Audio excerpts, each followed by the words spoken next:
আমগো সবাই তো বাথরুমের বাইরে, তো বাথরুমের ভিতরে কেডা?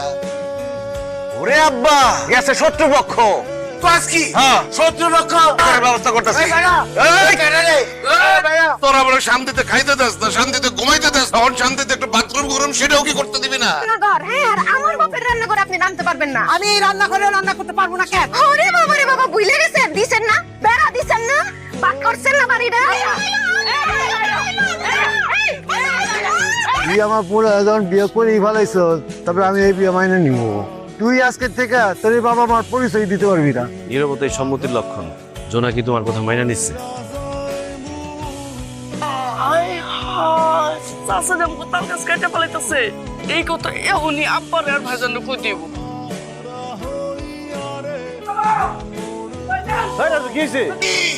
আমার বলা তাল গাছ কাটতে ফেলাইতেছে বলে?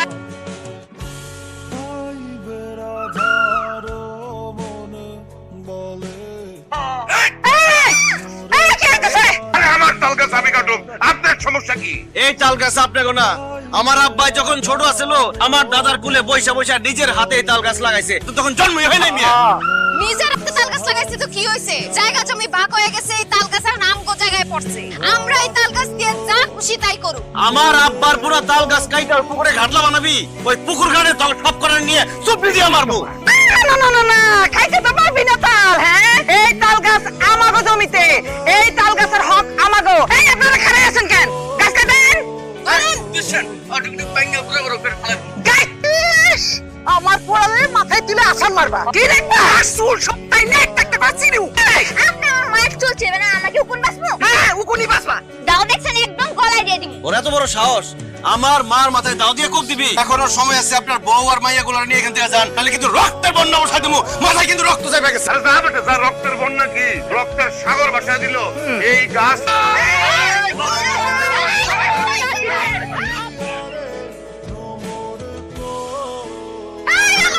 কি করতেছ? উড়ানের মাঝখানে এরকম বেড়া দিছিস কেন? ওরা জোর করে আমাকে তাল গাছ কাইটা ফেলাবি, আর আমরা কি চাই দেখো, তুই তোর বই আর তোর মা এক নম্বরে সুন্নি, আর তোর বাপে এক নম্বরে চোর। আমরা চাই না এসব চোর চোরটা আমাকে দিকে আসো। ওরে বাবা রে বাবা, আমরাই মনে হয় পারে যাই, হেরা মনে হয় পারে আসে না। বাথরুম পুকুর পার সব তো ওই পারে, আমরা বাথরুমে যাবো কেমনে? আমরা ওটাই চাই, তোরা যদি বাথরুমে না যেতে পারো পেট পেটে মরার সব কটা। গেলাম না তোর বাথরুমে, আমরা গেলাম না, যদি কাম সারতে হয় জঙ্গলে গিয়ে আসার আমরাও দেখতে নেবো। তোরা করে কেমনে বাজারে যাস, কেমনে হাসপাতালে যাস, কেমনে বড় সড়কে হাইটা বাজারে যাবো, হাইটা হাসপাতাল যাবো, দৌড়ে সমস্যা আছে? হাসপাতাল বাজার বড় রাস্তা তো এদিক দিয়া। বুঝতে দেওয়া যাবে না যে তোরা খাই গেছে। আপনি যদি আমাকে বাজারে হাসপাতালে না যেতে দেন, আমরাও আপনাকে মেয়েকে বিয়ে হতে দিব না। পয়সা যখন দেখবো এই বাড়িতে বিয়ে করলে বাথরুমে যাইতে পারবো না, গোসল করতে তখন পারবো, কেমনি পলাই দেবো।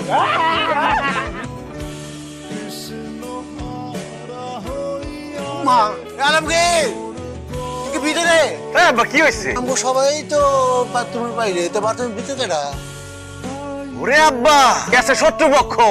পাস কি? হ্যাঁ। শত্রু রক্ষ ব্যবস্থা করতেছি। দেখছো আব্বা, তোরা বলে শান্তিতে খাইতে দাস না, শান্তিতে ঘুমাইতে দাস, এখন শান্তিতে একটা বাথরুম গরম সেটাও কি করতে দিবি না? ভাগের জায়গার মধ্যে তো আমাকে পাও ফেলতে দেন না। এই বাথরুম পড়ছে আমাকে জায়গার মধ্যে, আমাকে বাথরুম আপনার ব্যবহার করতে দিব না, জানেন কেন? এখন এই বাথরুমে যদি বাথরুম না করি আমি তাহলে কই করো? কইলেন জঙ্গলে যায় কাম সারবেন, জঙ্গলে যান। আমি যদি এখন জঙ্গলে গিয়া পরিবেশ নষ্ট করি, মানুষে কি কইবো? এমনিতে আমি আগামীতে মেম্বার ইলেকশন করব, এখন তারা ভোট তো দিব না, উল্টা আমার জেলা কাটতে বাইরে। মানে কসু ভোট দিব, আমি তো সারা গ্রাম জানাই দেবো তুমি জঙ্গলে যায় পরিবেশ নষ্ট করতেছো। তোমার সরায়া এইবার আমি মেম্বার হবো। বারবারটা ঢুকায় দাও, একবারে ভিতরে ঢুকায় দাও। গলা টিপা মাইরা ফালানি কানা ছিল। আমার বাপের যত জমি জমা সব ভাগ আমি একলা পাই। আমার দাদাই জায়গা জমি ভাগ করে দেওয়ার আগে দাদারে ভুং ভাং বুঝে 5 ঘন্টা জমি লেখায় এই জমি বেচে আপনি পলাইছিলেন, মনে আছে? খবরদার। মেয়েটা কাম কর, হালকাই বাথরুম বানাও, আর বাথরুমটা বানাইবা একদম তাগর ঘরের সাথে, যাতে তারা যাইতে গেলেও বাথরুমে বন্ধ পায় আর ঘরের মধ্যে থেকে বাথরুম। তাহলে আমি রাত্রি বানায় ফেলে সকালবেলা তামাগুই কাজে লাগবে। রাক্ষসের মতো চোখ বড় বড় করে তাকায় আছো।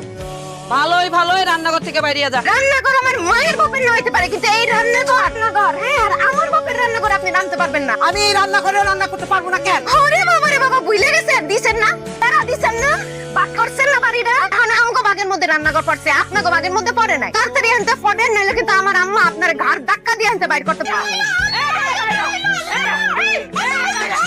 তোকে তোর চাষ আমার মায়ের একা ভাই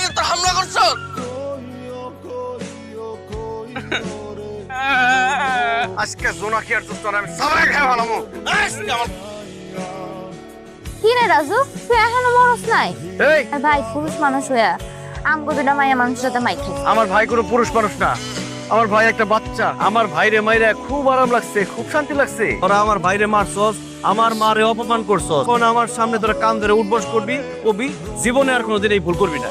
আপনি তো ফালতু কথা না কই এখান থেকে জান তো জান, নাহলে কিন্তু আপনার ভাই আবার মাই খাইব। মারলে কি হইব? কদিন পরে ব্যথা সেরে দেবো, সেটা ভুলে দেবো। ওগের মুলুক পাইছস যে তুই কইলি আর আমরা কান ধরে উঠবস কর। রাজু ল ভিডিও শুরু কর। তো গো কান ধরে উঠবস করার ব্যবস্থা করতেছি। রাজু টাকা এই মাখুম মাইক সবাই এই ভিডিও দেখামু। হ্যাঁ কান ধরতেছ? হ্যাঁ 1 2 3 5,000 লাইক 1,500 কমেন্ট মানেন যে তার কিছু থাকলো না তো। তুমি কেন আমার এত বড় পোড়া কপাইলা বানাইলা? পয়দা করছো পরিবারের ছোট সন্তান হিসেবে, এইটা এক যন্ত্রণা। তার উপরে আমার ঘরে দিছো দুইটা মাইয়া। তুমি টাকার পিছনে কোনো কিছু ইনভেস্টই করো নাই। এই বাজে কথা বলো না, ইনভেস্ট করিনি মানে কি? জন্মের পর থেকে দুইটারে খাওয়ায়া পড়ায়া বড় করছি। হ্যাঁ ইনভেস্ট করতে কও তুমি? হ্যাঁ আমার কইলজা খুইলা খাওয়াই দেবো? আব্বা আপনার বুড়িটাই বড়, কলজাটা বড় না। কোনটা লাভ হইতো না, সাহস বাড়বো না। এই তুই চুপ কর। আমার 2 মাইয়ার লেগে কারাতের মাস্টার রাখো। মগো মারার লেগে ক্যারাতে মাস্টার নিয়ে ক্যারাতে শিখবো। আমার 2 মাইয়া কারাতে শিক্ষা তাগো মা বাপরে সহ একেবারে শোয়াইয়া দিতে পারবো। হ্যাঁ এতদিন তো আমরা অগরে মারছি, এখন ওরা আম করে মারবো। সে কোনো কেরাতে মাস্টার না, এ ব্যাকগ্রাউন্ড ডান্সার ঝিলমিল জাকির। ফালতু কথা বলবি না, একটা ফালতু কথা বললে ওস্তাদ পুরো ফাটাই দিছেন। দেখছস আমগো ওস্তাদের কি পাওয়ার।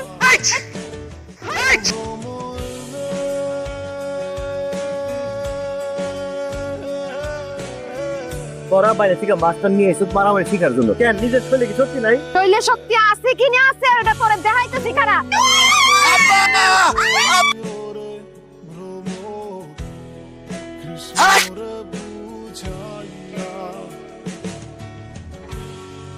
আজকে থেকে একদম জোরে জোরে কথা বলা যাবে না, চিৎকার চেঁচামেচি করা যাবে না। কি দেখতেইছস? আমার আব্বা পয়সা আছে না মরে গেছে দেখতেইছস? আব্বা যে কাজটা করছে একদম ঠিক করে নাই, এবার হয়ে ক্ষমা চাইতেছি। গাটা গায়ে নুনে ছেড়ে দিতেইছস তাই না? তোর বাপে আমার আব্বার মাথায় বাড়ি মারছে না, তাকে সকালবেলা তোর বাপের মাথায় আমি বাড়ি মারু। ওষুধ যা লিখে দিছি এগুলো আইনা খাওয়াইস আর ফলটা আইনা খাওয়াইস। আলমগীর, আব্বা যে এরকম একটা কাজ করব আমি কোনোদিন ভাবি নাই। চাচার লেগে খুব খারাপ লাগতেছে। এক কাজ কর, তোরা দুজন মিলে যা, তাহলে দেখবি তোকে পরিবারে মিলে যায়। আর মুখ দেখতে পারে না, মুখ দেখার ব্যবস্থা করতে হইব তো। এক কাজ কর, তোরা দুজন বিয়ে করে ফেল। জোনাকির বাপ মা তোর আব্বা আম্মার লাগে ঝগড়াঝাটি করতে তখন চিন্তা করবো, কারণ তাগুমাইয়া তোকে ঘরে আছে। ঝগড়াঝাটি করলে তাগুমাইয়ের উপর অত্যাচার হইব। মেয়ের সুখ শান্তির কথা চিন্তা করে হইলেও জোনাকির বাপ মা এই ঝগড়াঝাটি বন্ধ করে দিবে। নাকি আমরা দুজন বিয়ে করে ফেলছি আব্বা, কারণ আমি শান্তি চাই। এই ঝগড়াঝাটি মারামারি হানাহানি আমি আর চাই না। তাদের সাথে আর ঝগড়াঝাটি করো না। টুকরা টুকরা করে নদীতে বাগা দেবো। এই বিয়ে আমি মানবো না। আপনার এই ঘাউরামের জন্য আমাদের পরিবারটা ভাঙা শেষ। তুই আমার পুরো যখন বিয়ে করেই ফেলাইছ, তারপরে আমি এই বিয়ে মাইনে নিব, কিন্তু একটা শর্ত আছে। তুই আজকে থেকে তোর বাবা মার পরিচয় দিতে পারবি না। নীরবতাই সম্মতির লক্ষণ।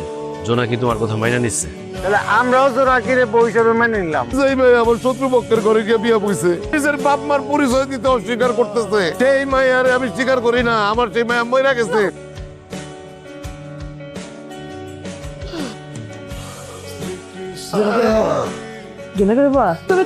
বুকে ব্যথা করতেছে। আম্মা তুমি একটা কাম করো, আলমগীর বাইরে যায় খবর দাও। আলমগীর রে বল, তোরা পানি হাসপাতালে যাইতে হইব। তা আমি কি করবো? এই বৃষ্টির মধ্যে আমি কোথাও যেতে পারবো না। এইভাবে কইও না আব্বা, তোমার চাচা বাঁচবে না হাসপাতালে না নিলে। তো আমার মেয়ের জামা হিসেবে মাইনাই নেয় না, আমার রাস্তাঘাটে অপমান করে, আমার বাপ মারে অপমান করে। সে মরে গেল, আমি যাবো না কোথাও। ভাইয়ের জন্য এত মায়া লাগলে আপনি নিজে যান আপনার ভাইয়ের লেগে। চাচার রিপোর্ট সব ঠিকঠাক আছে, ওরা কালকে সকালে চাচাকে বাসা আলমগীর আর বড় ভাইজান যদি সময় মতো তোমার হাসপাতালে নিয়ে না আসতো, তোমার যে কি হইতো আল্লাহ জানে। আপনার বড় ভাই আপনাকে হাসপাতালে নিয়ে আসছে। আমি তো জানতাম আপনি আমার দেখতে পারেন না। সম্পত্তি নিয়ে আমরা ঝগড়াঝাটি মারামারি সব করছি, কিন্তু আমি যখন শুনছি তুই অসুস্থ, আমার বুকের ভিতরে মোচড় দিয়ে উঠছে ভাই। আজকের থেকে আর কোনো ঝগড়াঝাটি না। এখন থেকে আমরা সবাই মিলমিশে এক পরিবার হয়ে এক বাড়িতে বসবাস করবো। আমাকে বাড়ির মাঝখানে কোনো বেড়া থাকবো না, কোনো প্রতিবন্ধকতা থাকবো না।